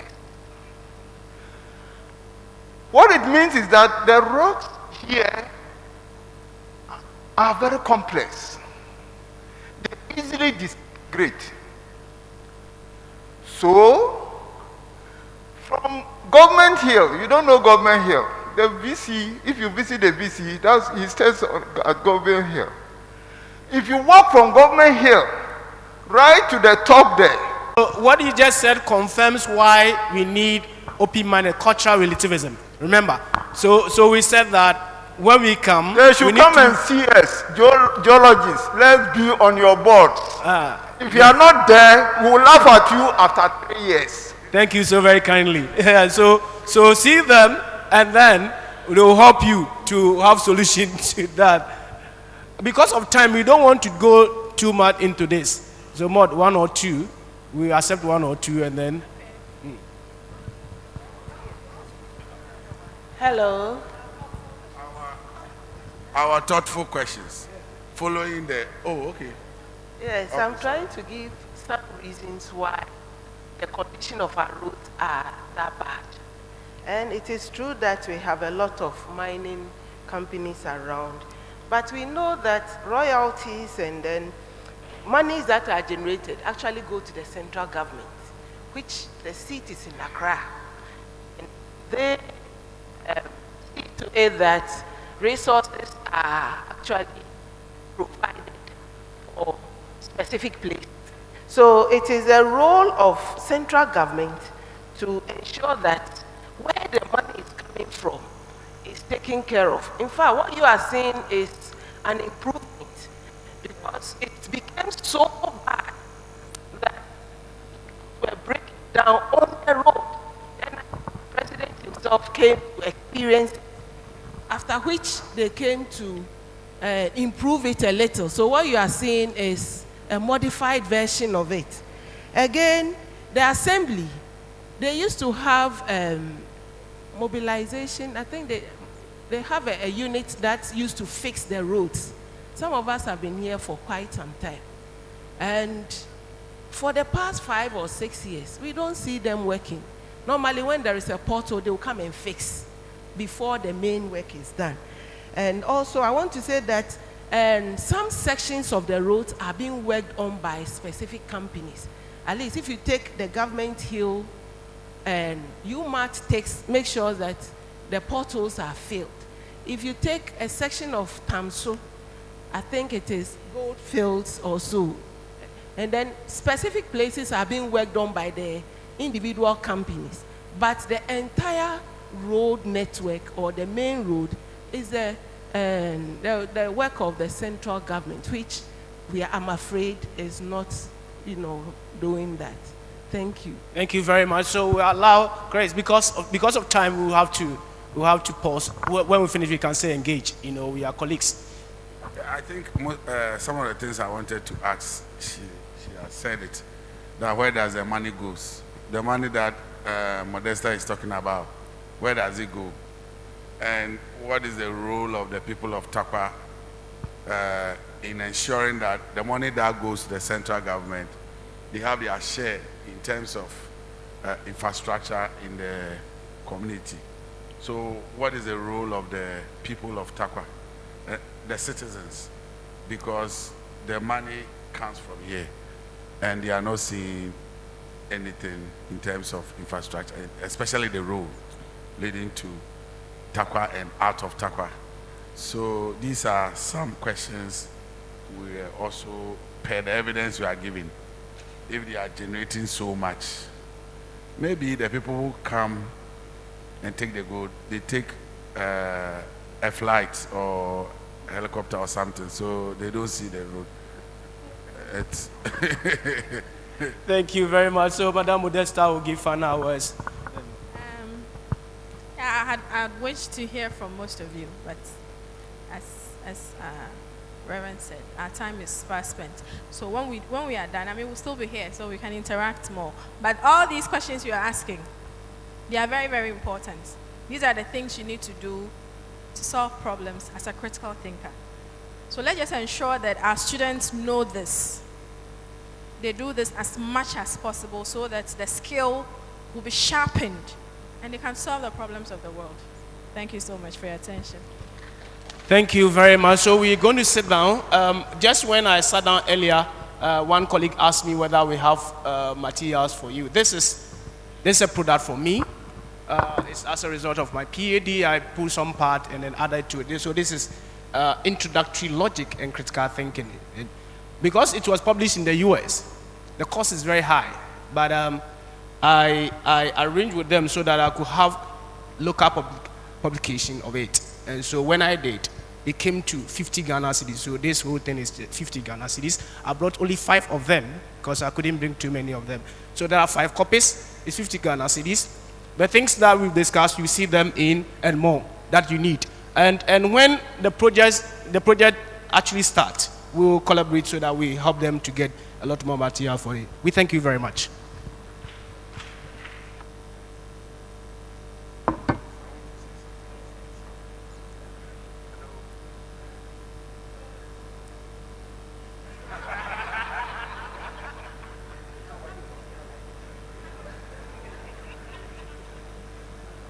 Oh, please, there is a survey link for you to fill for us about your teaching orientations. And I think Dr. Asante has put this on the local UTAC platform. So please, if you are here and you are participating in the workshop, kindly fill the survey for us because it will help us to plan for future workshop engagement with you. Thank you so much. Thank you very much. Before we go for our coffee break, I had some people whispering questions. So for Prof. Christine Eduyabwa and Dr. Christopher, if you have questions, we'll take some few questions for them. And for the presentation by Reverend Dr. Richard Ansah and Ms. Modesta Mensah, we'll also take some questions for them before we move out for our coffee break. I would also want to emphasize that we will be meeting the VC after here. That is the teaching staff. So please, we would need your presence for that. Kindly, let's see by hands those who have the questions. We quickly address before the coffee. Thank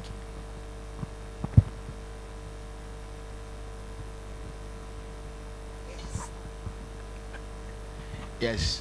I want to know whether there are socio-cultural barriers that affect or hamper critical thinking in our part of the world. Yeah, from Prof. and Chris's presentation, we said that some people, when they went to the university, after some time they dropped. I'm interested in that, in their critical thinking skills. I'm interested in the how did it happen? Is it a one-off thing that they used to assess, or maybe other factors could have come in? Maybe you went there to conduct a test. The people, some people were sick. Other conditions might have affected the way that the results came out. So I want some clarifications on that. So I guess we would answer these two things. So the first one is the socio-economic. Yes. We have some socio-cultural barriers. Generally in Africa, which is perceived to be a communitarian society, we focus on the well-being of the group as opposed to the interest of the individual. And while this is very good, sometimes it tends to water down the individual's creativity because you're not giving enough room to express yourself. You are not. And especially because we also live in a society where we give a lot of privilege to old age. We assume that when you question somebody who is older than you, you are disrespecting them. And I told you that question asking is a vital component of critical thinking. If you can't ask questions, your brain will die. Yes. So you have students who are timid. They come to the university very timid. And it seems we lecturers don't help either. Because we also feel that, well, this is my area. I'm the specialist here. So if I'm telling you something, you must accept. If you ask me a question that throws me off a little bit, I find it disrespectful, or you're challenging me, or those kind of things.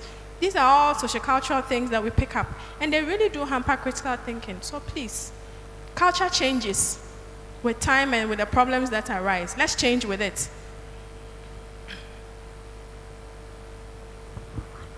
Yeah, it's true. I think that was one of the limitations of the study. But nevertheless, we talked to some of the students after we saw that their scores had dropped to really find out what were some of the reasons. Is it the case that maybe they had issues with because they were the same student when they were in level 100, they took the test, and when they got to end of level 300, they took the same test. So we talked to them about their experiences in the university, and actually some of them really attested about the large numbers when they go to lecture. Sometimes you are not able to get in. You stand outside, you listen. So it's just a matter of learning what the handout tells you, and then you go and write. So it's one of the limitations, but we went further to find out the reasons, and we saw that some factors really contributed to that. Not that they are not intelligent, they are, but in terms of presenting facts, making argument with the facts available, some of them had serious challenges due to issues that are peculiar to some of the courses that they took, and also the institution. So it's one of the limitations though, but we all saw some of the issues that happen, especially with large classes. If you have 500 in a hall, how will these collecting data, presenting, and all be done? And so and even lecturers attested to that. We talked to some of the lecturers that we know critical thinking, but hey, let me tell you, I need to finish this. And looking at the numbers, I have divided this 1,000 students into about 5 groups. And some of the courses, they lack faculty. The faculty, the inadequacy affect the way delivering is done. So these are some of the things that we found. It's a lot of findings which we can share, but it's one of the limitations of the study.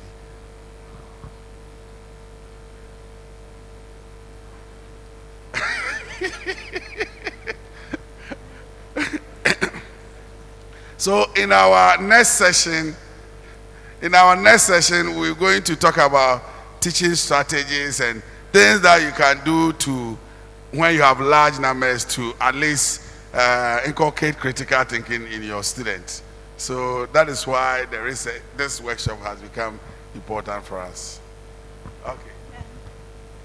In response to your question, how did you deal with the large numbers?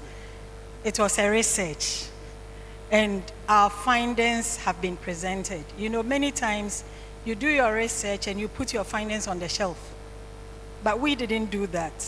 We have come up with this workshop to look at the findings of the research and what we can do with them.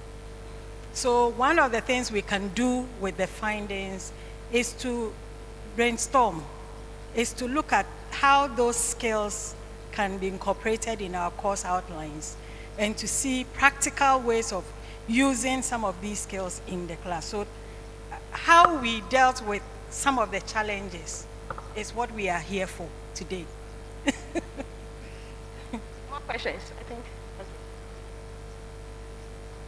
Thank you very much, Professor. Mine is a little related, Dr. said. In one of your slides, I am tempted to conclude that the number may not necessarily have an impact on critical thinking.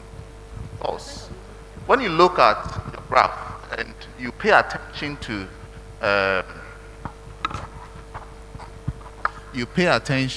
I think, private university A, and you compare with public university C, it is quite evident that we can't speak about numbers here, and that there could be something that these two universities may be doing, and that is what we are interested in.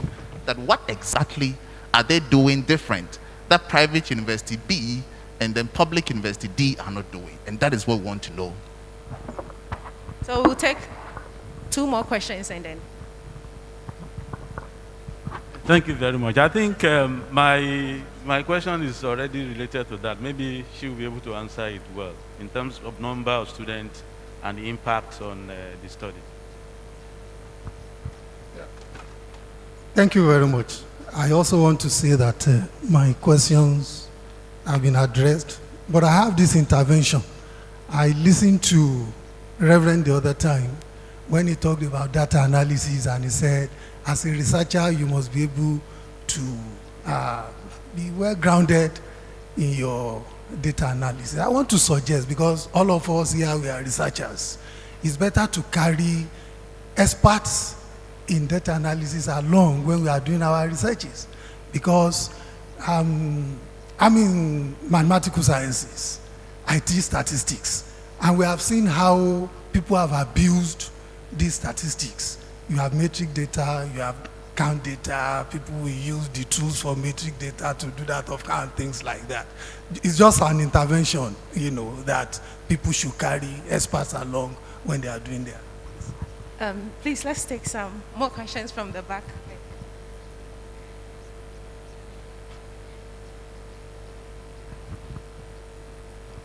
Yes, thank you very much.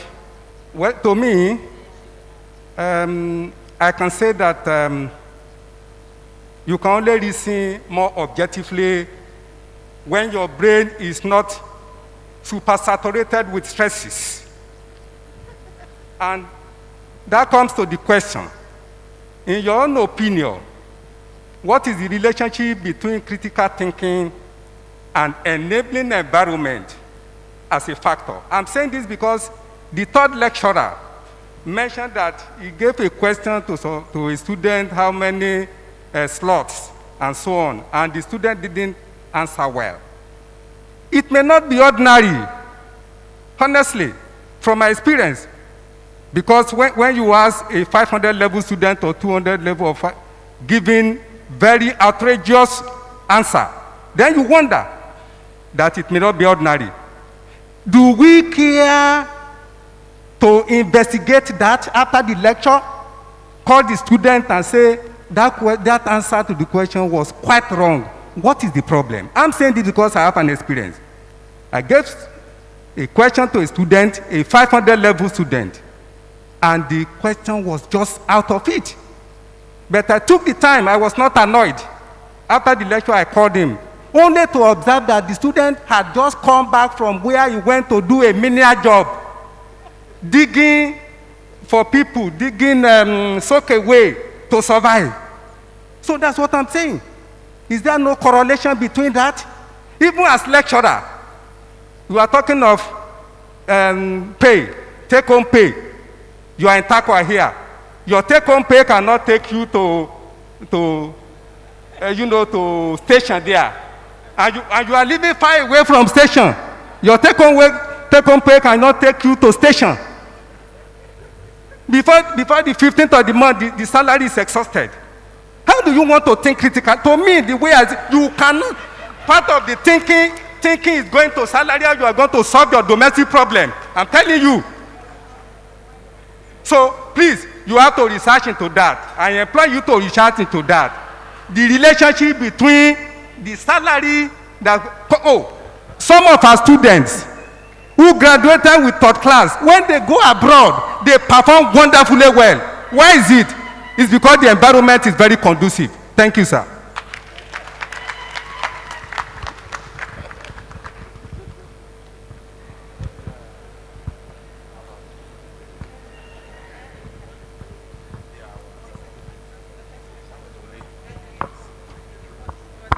Hello. I think to answer your question, it's a very good question. And there were similar findings in Kenya and Botswana. You know, we did a research in Ghana, Kenya, and Botswana. It was like that. Some of the public universities did very well. And this university you are talking about, the public C institution, what they do is that from first year up to the final year, they've structured their community-based kind of activity for their students. So there is a whole course on going to the community with an issue, collecting data, and then coming back to present. And I happened to be in one of the sessions because you need to do a lot of data analysis. And like he was saying, they have lecturers who support them to design their surveys and interviews, and then they teach them how to analyze this data they've collected themselves. And they come and do presentations. And the presentations that they do, I think they call it studio session or something. They have lecturers in the department who come, about 5. You are supposed to take that group. And as the student present, the group present, their colleagues critique, the lecturers critique, and they are supposed to go and do whatever corrections or whatever and come and present it again. So from first year, you do the data collection around campus. Second year, you go in the community. Third year, it's a broader one, like a whole project from the beginning. Then final year, I think they work with government institutions and all that. So that is what the curriculum is in that department. So we saw that by third year, when we gave them those evidence as data, it was easy for them to really argue their case out. So that was something they were doing that I think I have shared a bit of it with you. It's a public institution with large class, whatever, but they are able to do this in their curriculum delivery. Then the private school or the private university, it's a private university, it's an elite, whatever private university, but critical thinking is one of their learning goals. So they have about 7 learning goals that every course on campus should have: communicative skills, quantitative reasoning, logic, critical thinking skills, ICT, leadership, and some other 2 I can't remember. So every course, whether engineering or whatever, these learning goals should be in the course. It should reflect.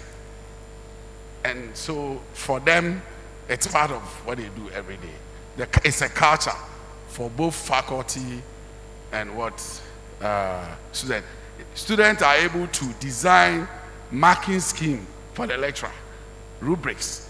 And so it's a culture that they do that. So that is why those institutions really came out in that. And we found, yes, small class size, because that is also a factor, because between 30 and 40, you can easily do some of these things. So very interactive class. And the infrastructure is there. There's internet everywhere. It works. Everyone on campus, you are able to access whatever book you want to read. So these things were the things that really played a major role in that private school A that we were talking about. Very well. So there was a motivation, there was a follow-up, and there was a contribution. And then there was a little departure from the contribution. And that little departure was asking the correlation between critical thinking and environment, again. We will not be able to speak to subjective issues. Note this, and we should be very firm on this. Critical thinking is about being objective, looking at the issues and how to judge them. The same way, having lectured in the university for almost 15 years, I have come across a lot of students who also come and tell you other issues, including spiritual issues. Exactly. How do you use critical thinking to solve critical spiritual issues? And that is why I said earlier that it is about objectivity. There are cases that you can help, abstractions. And I am a pastor, so I know that there are cases that you can only help for somebody to believe. Even the Bible says that believe. It doesn't say you should know. Hebrews 11:6. Believe that he is, and that is the rewarder of those who diligently seek him. When you seek him, you will find him. Now, let's emphasize also that is why we need to be creative, because somebody will also say that he went through school with all the difficulties, all the challenges, and yet he could still think critically. How about that? We have students who also farm, and after farming, they go to school and still they are first in class. Don't you have examples? We do. So we will not use one or two cases to judge that because of the environment, the person cannot be creative, the person cannot be innovative, the person can. This is what we are saying. We are saying that given all the options, if you desire to, you would be able to. So we may have one or two cases of deviations where the cases deviate from what we thought should be the case, but it doesn't fly in the face. It doesn't fly in the face of the major issue that once one is open to this, one becomes a critical thinker. That is our emphasis. Thank you very much.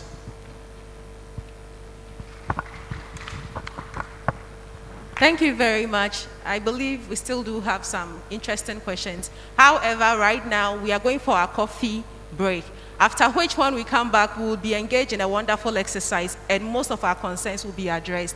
Thank you very much and hope to meet you. Yes. Please, 15 minutes.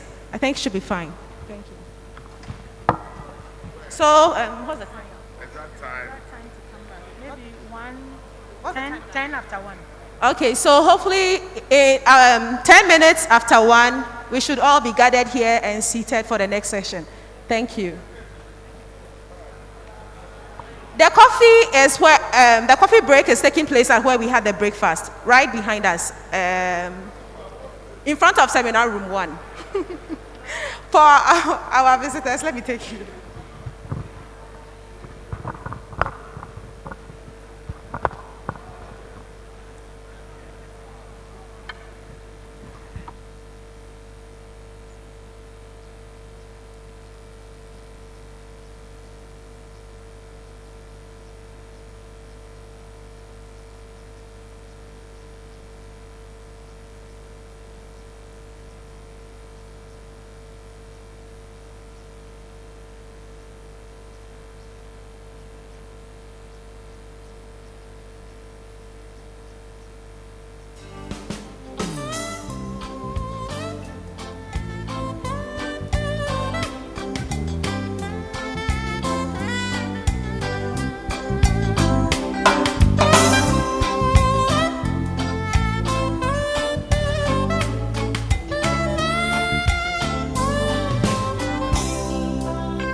do that, students will be able to develop critical thinking in their assessment process.